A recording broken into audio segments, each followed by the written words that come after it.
Welcome back to the Fucking Quiet on Set podcast. I'm your host, Ewan Graff, and today I'm joined by Lachlan.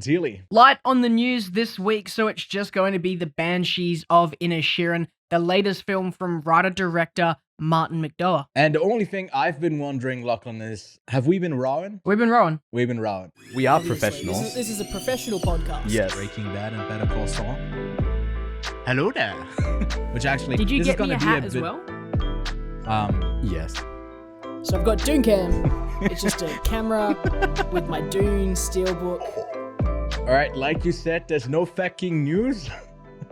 Sorry, I'll stop from here on out because it's definitely not good for the YouTube algorithm to be swearing this early into a video, but it's probably the most memorable line in pretty much every other sentence in the Banshees of Inisherin. We'll get to that film in a second because, like you said, we are light on news this week. We are pre-recording this so we can get on. We can go on a short holiday break for you, but don't worry, there'll be videos all throughout the holiday period as well. The only thing that we got that from last episode that's a bit of an update for Avatar 2. We didn't get the final domestic gross number yet. It came in at $134 million. That for the people who've been keeping up with our bet between Lachlan and I means that I've won because I said it's going to make 140 or less, and Lachlan said it's going to be more. I'm actually really surprised because I thought I for sure thought I'd lose out on this bet, but yeah, I mean it had a pretty good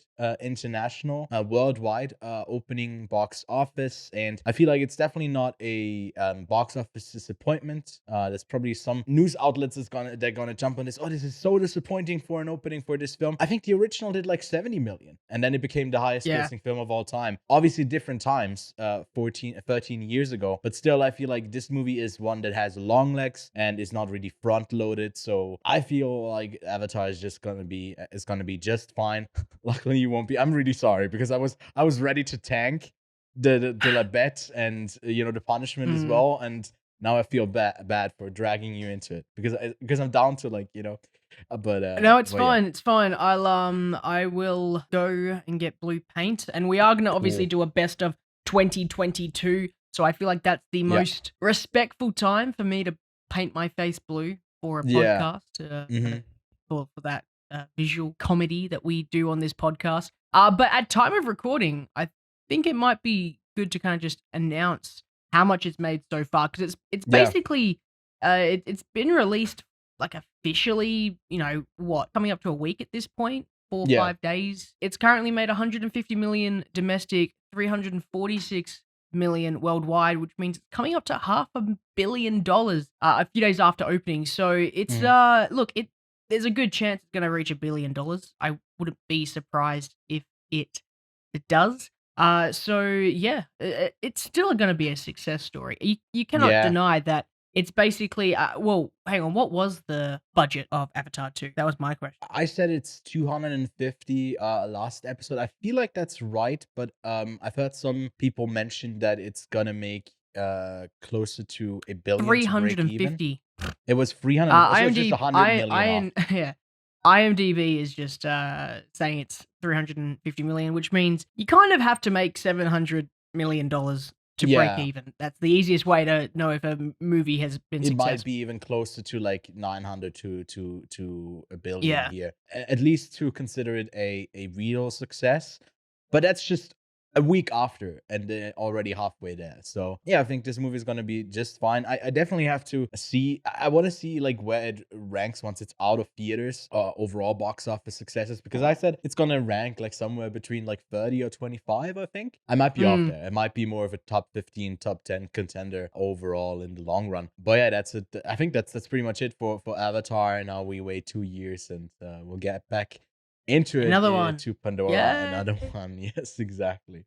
Because we are pre-recording this, there's not too much in the news, as well as what we've been watching. Lachlan, I know for you've just been working, so you haven't had time to watch anything in the meantime, right? God, I hate retail in the busy Christmas period, but yeah, I've been busy Christmas shopping, working. It's just been hectic. I've had no time to watch anything. I've watched Bluey, the animated series, with the dog, the blue with the dog, the kid show.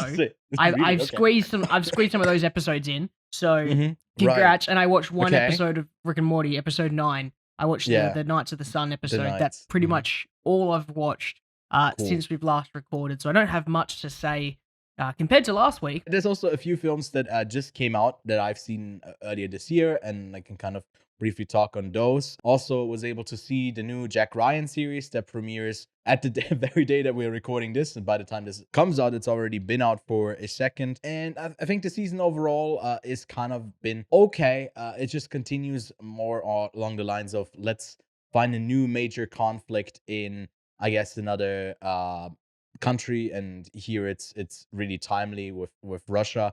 I feel like it weirdly calls like an escalated version of events that kind of happened then in reality. So it's a bit uneery to watch it, but there's some really solid performances from, I'm blanking on the name, but the partner of Tar in Tar, the person she has a kid with. She plays the, I don't know, prime minister, president, or whatever, what the Czech Republic has, and she's a really intriguing character. So weirdly enough, in Jack Ryan, the supporting cast is usually more interesting than he himself. There's always just a shit ton of shooting where you're like, aren't you a diplomat? I guess he's an FBI agent, but it's a bit over the top. I feel like it's totally okay though if you're into that show.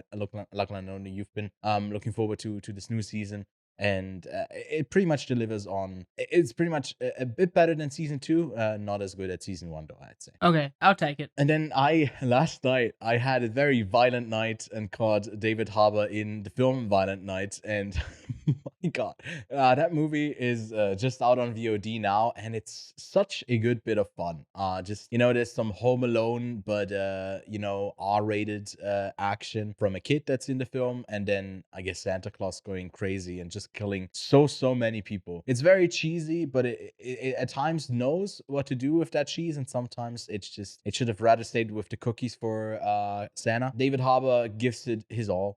He's great in it as this like reluctant hero character in a sense. Better than Hellboy. That's all I'm gonna say.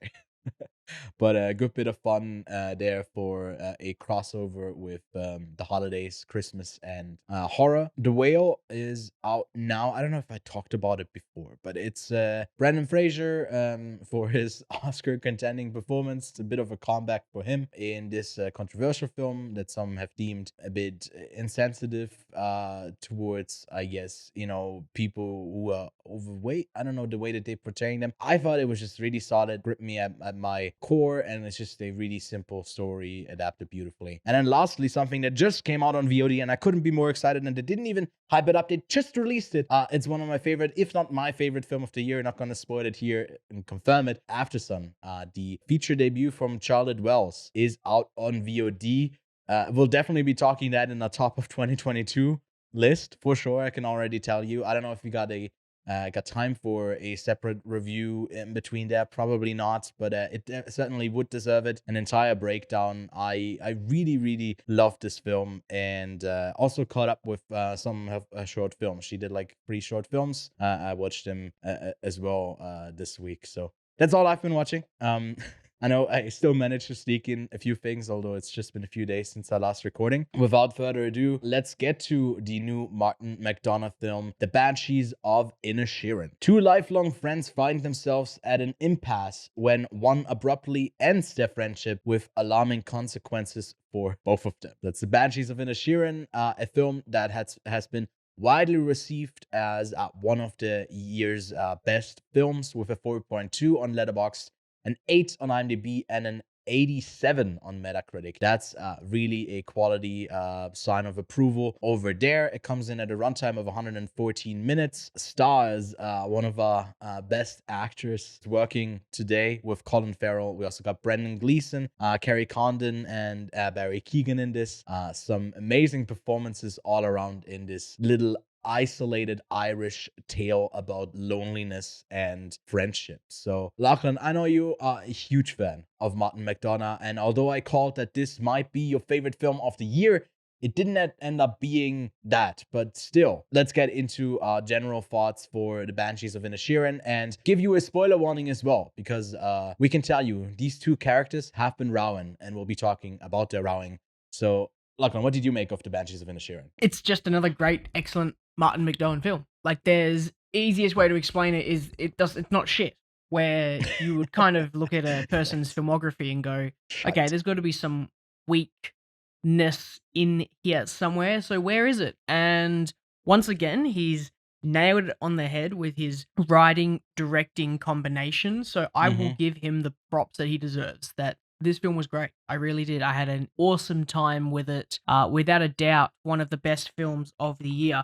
Ewan, you obviously try to jump the gun a little bit and say that it was going to be my best or I was my so favorite confident. film of the year.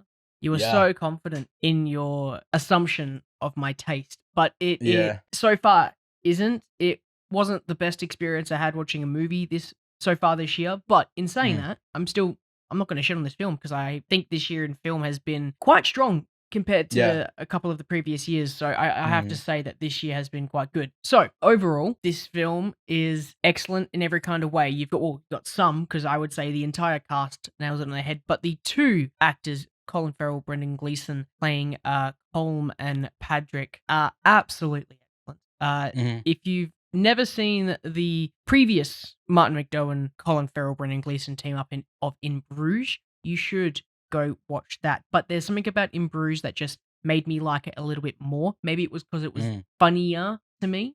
Where this seems to be a bit more of a kind of pulled back, taken a step back from the whole visual comedy and a bit more of the dialogue whippiness Martin McDonagh. That's where I see this film being successful, because I think it is written incredibly well. The dialogue is so funny. You will sit there and they will just say some stupid shit and you'll enjoy it. And I should also extend out the performances from Kerry Connon and Barry Keoghan.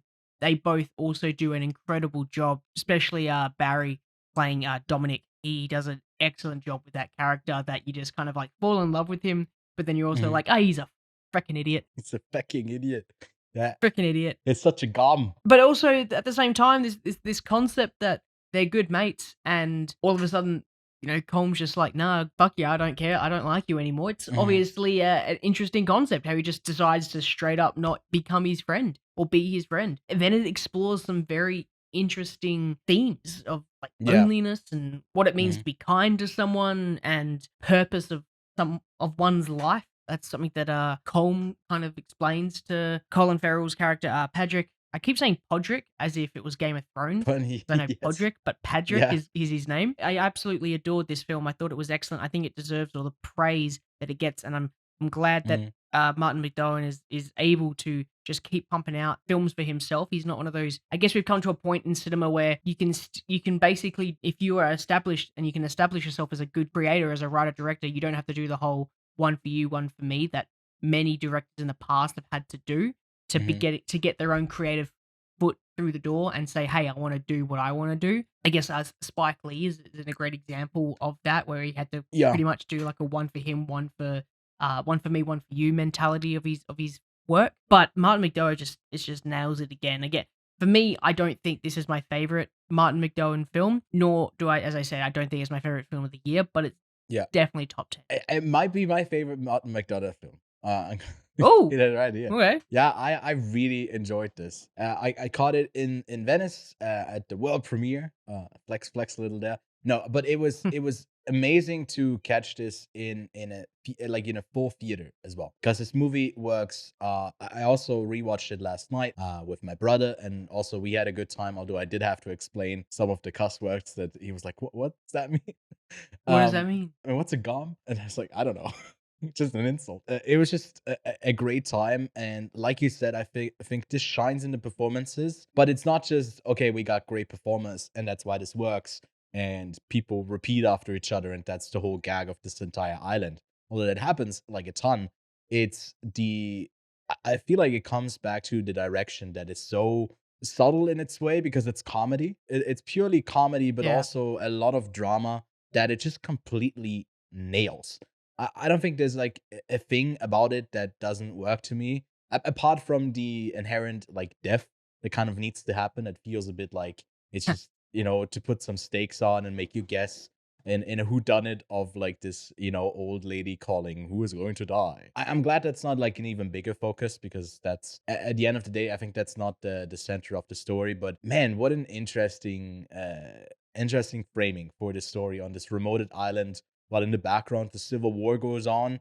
And I like the slight little hints that like this story is kind of connected, that two people are just fighting, and they like something at the end, like there's something that both of them have done to each other, and that's why they keep going. But there's actually nothing that keeps them going, because they would be connected otherwise. And I feel like that's representative of the whole of Ireland, having the common enemy of England for a long time, and then they've just been fighting themselves for just forever.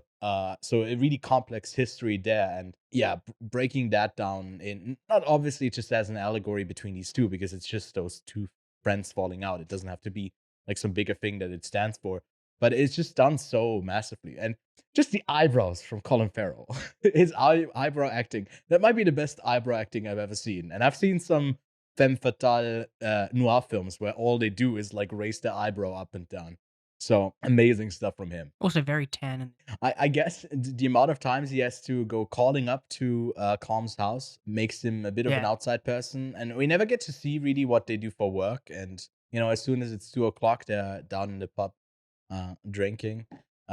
It's just so different. You can never imagine a life where you just have that mundanity day in and day out of doing the same thing over and over again. So like I get Combs' character, but I like that it's not just, about, okay, why are they fighting? It's more than about why are the characters doing the stuff to each other. And I guess the conversations that Siobhan and Calm have between each other, I think are the most like interesting to me, that hold the most substance, because it's like subtly hinting at, well, the actual person who needs to leave and needs to move on with their life and actually has to contribute something outside of this island is Siobhan, and she just has to get out of here.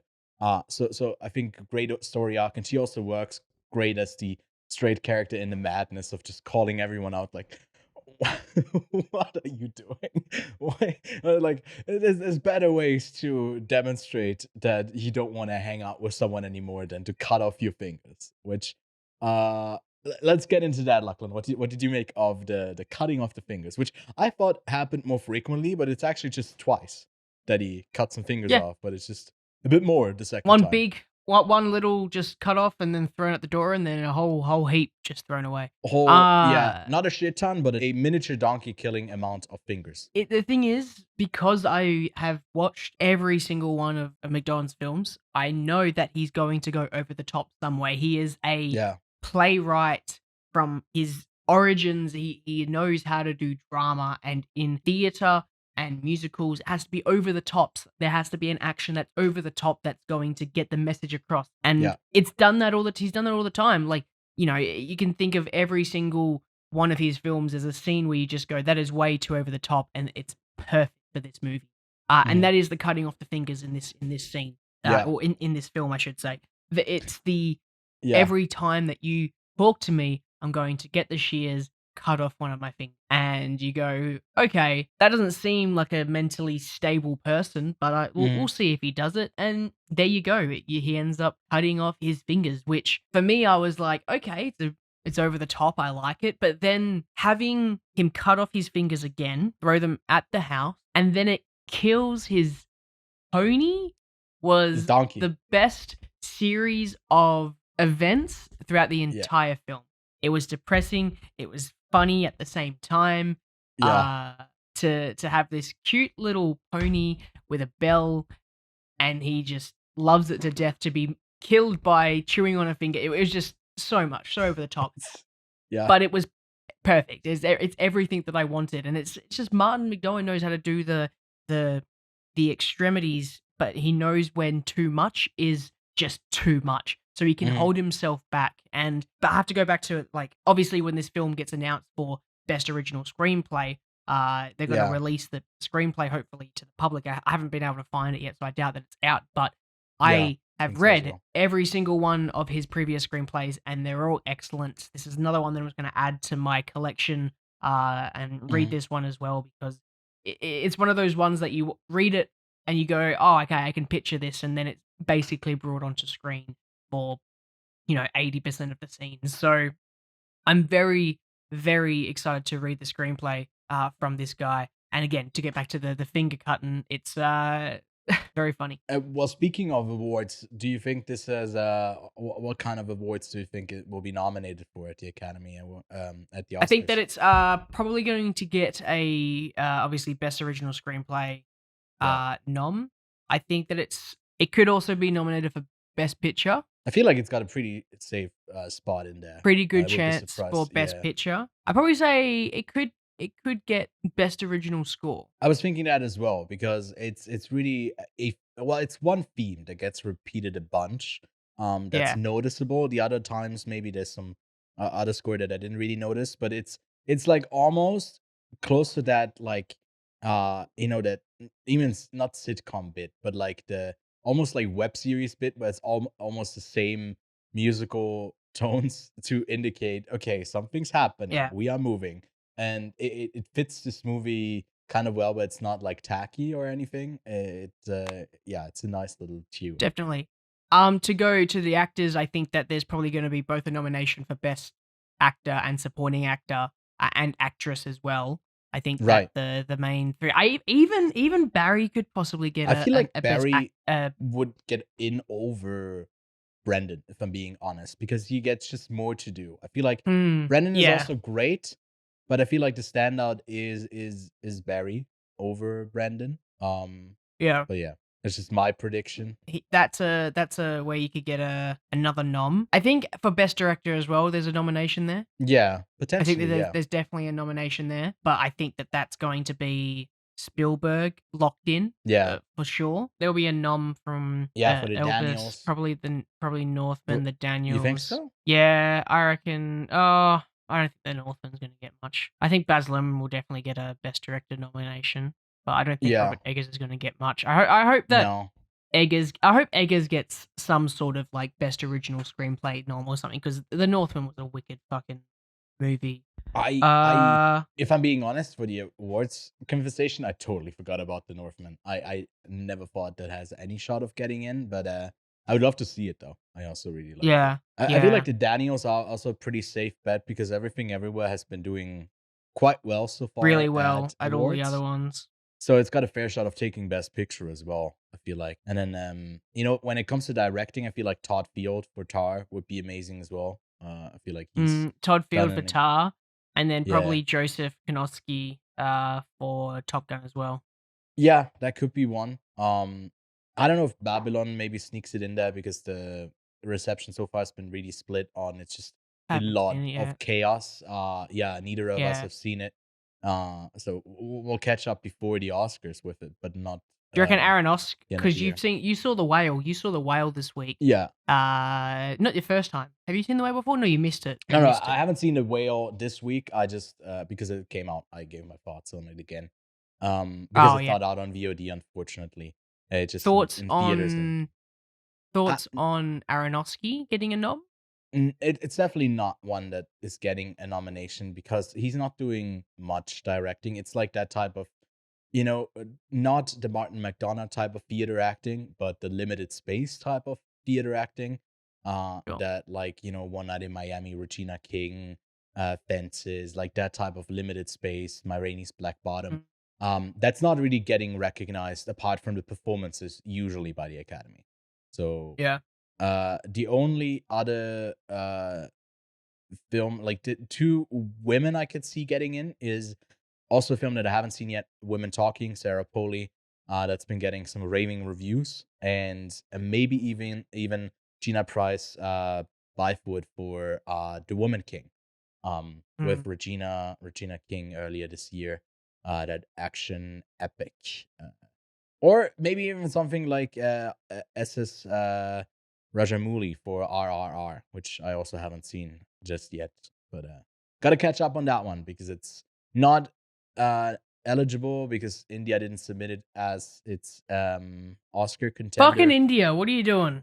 They submitted some, I guess, Spielberg like filmmakers. I don't know, journey. I guess I gotta catch up with that one as well. I haven't seen the submission yet. But I don't know. That one's pretty good on apparently as well. But RRR. I turned on RRR and then after 15 minutes I turned it off. It was just a bit too much to me.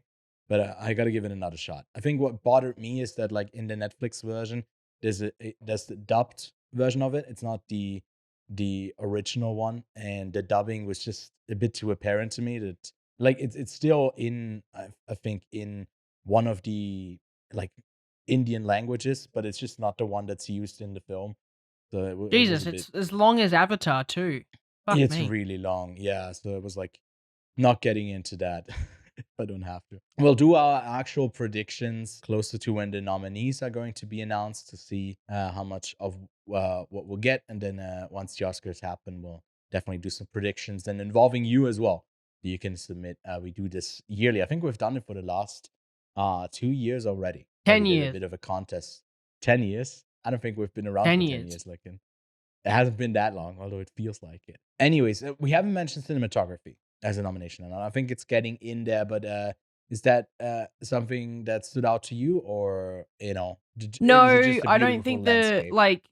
the landscape looks beautiful, but I feel like the cinematography in three billboards was better because that's what I'm Yeah. going to most closely compare it to because I find that Seven Psychopaths and in Bruges, the two Mhm. other Martin McDonagh, I guess bigger films, they are all just a bit older and they don't have that kind of clean look to them where I feel like Three Billboards and Banshees have a cleaner look to them. And out of the two, I would still say that Three Billboards feels a little bit more daring with its cinematography, where this kind of just feels fairly basic. And it's not like an insult to Banshees. I just don't think they did anything too fancy with the cinematography that made me go, oh yeah, it looks way better. I just think it looks good. And Yeah. that's It's a good thing. It's not bad that mhm. it's taking away from any. I feel like it goes hand in hand with the editing as well. It's not something that's flashy or is particularly needed for the scenes as well. Because Mhm. somehow the directing and the staging and whatever happens there is done so well, and the performances is done so well that it doesn't need a lot of like fluff to make it work. Yeah. Did the comedy work for you? Like, what's usually we say like 80/20 is really good from jokes that hit and jokes that miss. How was it I also would with you? say that I would say it's a pretty good 95% of the jokes land for me. Yeah, for me I as I well, which is I incredible enjoy for a this comedy. type of comedy. I find Yeah. I enjoy this type of comedy. It's funny to me. I enjoy it. This is the Hmm. type of comedy that I will go and sit down and watch. I don't really watch a lot of stand-up specials. I don't find that comedy enjoyable, but I know people love that kind of comedy. They'll just eat up stand-up specials because it's their type of comedy. Hmm. This is my type of comedy. The darker, the the real funny type. Yeah. Like when you walk in on your naked policeman dad and want to sneak out some liquor. Yeah. He's gonna beat you up for it. I feel like Barry Keegan's Dominic storyline is one that's really interesting because it's arguably the most tragic one of them all. By far, Mm, actually. Because he uh has he gains no, he never gains respect from anyone. All he gets is pity. He mm, never gets respect. He's abandoned by everyone, gains a friend, doesn't really gain a friend because that friend just is hanging out with him because he's not getting with the other one.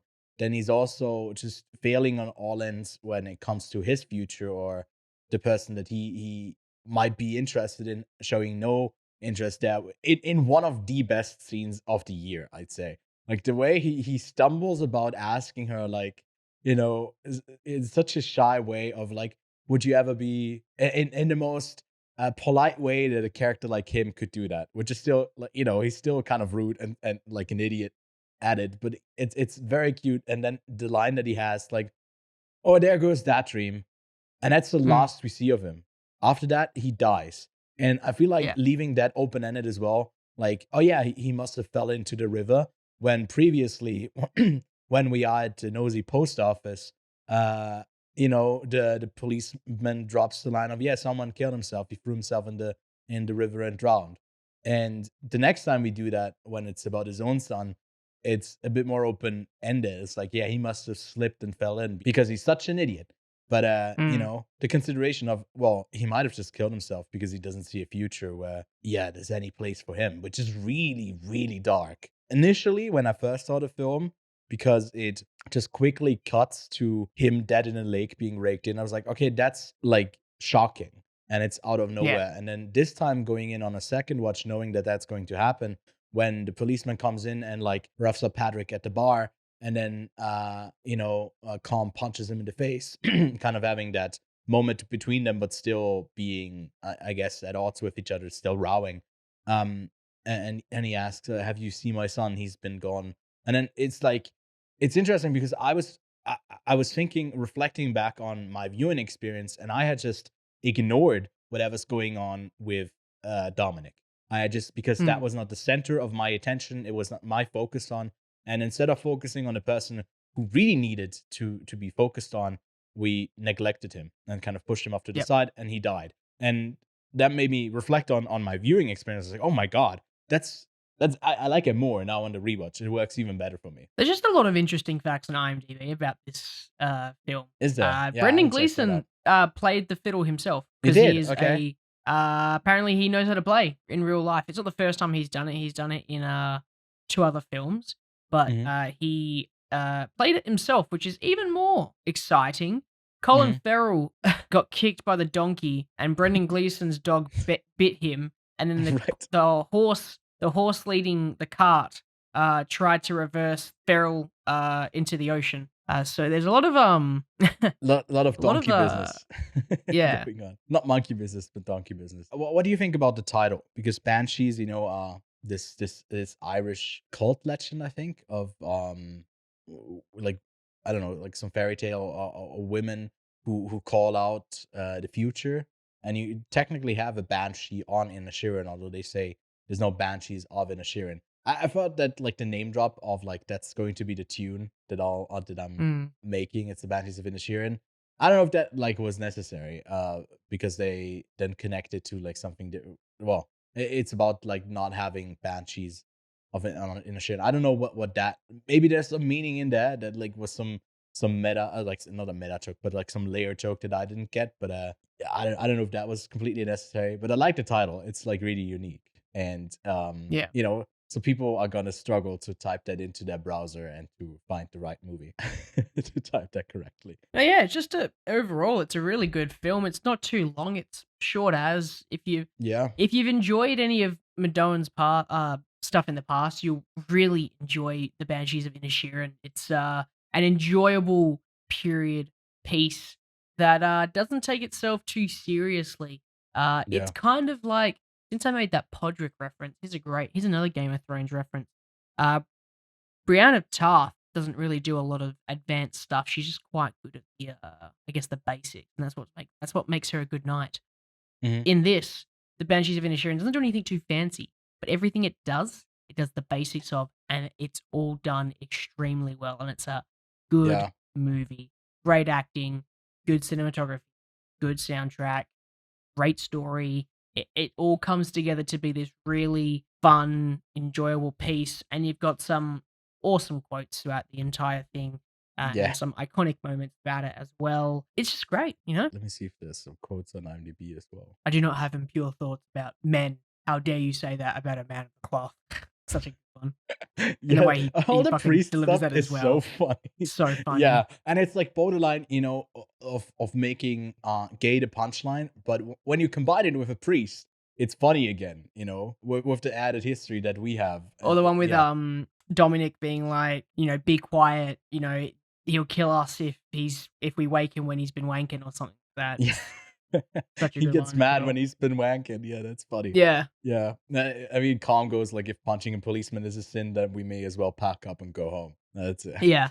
It's a good one. Where we end up is kind of open ended, where that relationship between those two has been scarred forever because of a dead donkey and some lost fingers and some things there's no moving on from. I think that's a good thing. It leaves us in like a sort of a sore spot where I don't know, it doesn't feel completely like a bad ending, where there's no resolution between anywhere, because I'm just happy that Siobhan was able to get out of there. It's really sad about Dominic, but he in some ways also got to escape in a place where he had no escaping from. And then those two old, bitter, pretty dull people, those two old, dull guys still get to go on drinking day in and day out. It does not change a single thing. So, in the grand context of things, um, is it a good thing? Is it a bad thing? Or is it just a thing? I like that quite a bit. I just Hmm. like the themes in this. And although there's no real emotional connection that you have to any of the characters, like in a deeper sense, because they are really so simple, and you just get, I guess, angry and mad at the not at the expense, but on behalf of Siobhan, in some of the moments. I really enjoyed it. But Lachlan, yeah, when you have to put a rating next to this film, where would you arrive at? 4 out of 5 stars is where I landed with this one. Funnily enough, I watched it on a day where I watched 4 films, and every single one was Right. basically a 4-star rating. I'm really, I have no bet for you for Aftersun. I feel like Aftersun could be a 3 for you, but it could be a 5. I really have no clue how you're going to respond to it. So I'm keen for you to go check it out, but I'm making no predictions that it will make it into your top 10 at all. I've learned, I've moved on. It's your number one. It's going to be your number one movie of the year. Yeah, I mean, I was already smart enough to say it's not going to be your favorite Martin McDonagh movie. I feel like I'm not that dumb. For me, this movie is even better. I'm giving it a 4.5 out of 5. It's in well, I don't want to say so close to our top 10, but it's yeah, it ranks quite favorably in my overall 2022 list. And go give it a watch. It's out on VOD now. You can go rent it someplace. Lachlan, I actually forgot to put up the new releases for this week for the end of the year. I don't know if there's anything else, but we'll be talking about Glass Onion soon, and then we have our end of the year discussion early in 2023. So be on the lookout for that. Something that connects with Banshees of Inisherin. Do you have a pick of the week for us? Yeah? Yeah. It's in Bruges. I don't know why you built that Ooh. up so much. Yeah, it's in Bruges. That's Yes. my pick of the week. It's just as good, if not maybe better. It's a lot of fun. You should go watch In Bruges. It used to be in my top 4 favorite Letterboxd movie. That's my pick of the week. Sweet. I'm moving away from Martin McDonagh and staying in the holiday Christmas spirit, and picking a movie that, I forgot that it's a Christmas movie, but the original Gremlins is set around Christmas. So it's technically a Christmas movie, very much so. And it's just a good bit of fun.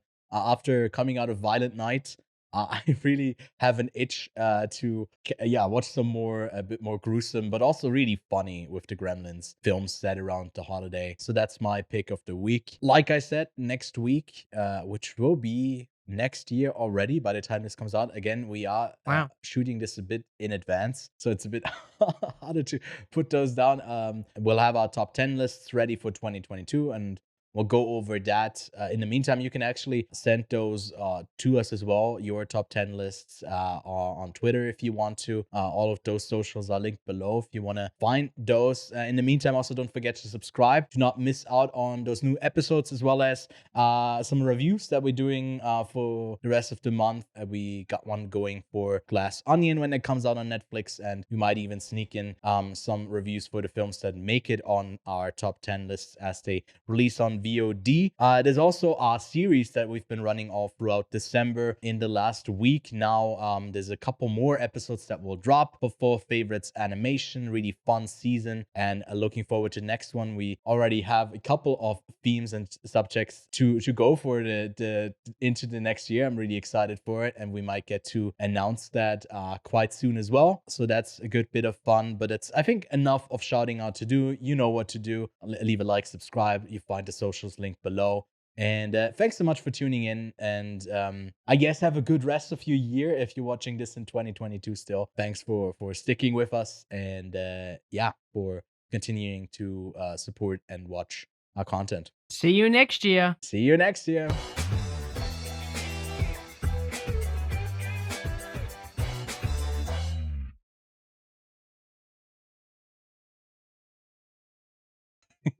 Is he ever going to stop?